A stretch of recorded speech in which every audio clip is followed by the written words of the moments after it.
place the post caps on the bottom of the 4 posts. Make sure the large slots are facing upward. Place a short beam in between 2 posts on the inside of the posts at the desired shelf height.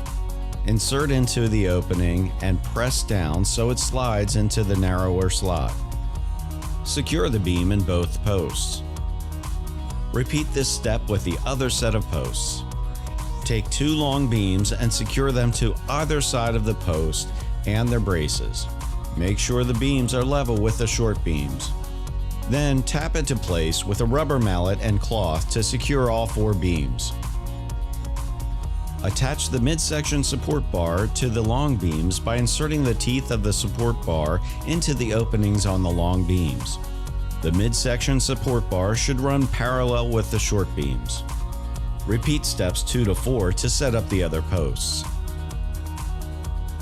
Finally, arrange the particle board in place on the lower shelf and place post caps on the top of the 4 posts. That's it. You've now successfully assembled your shelf.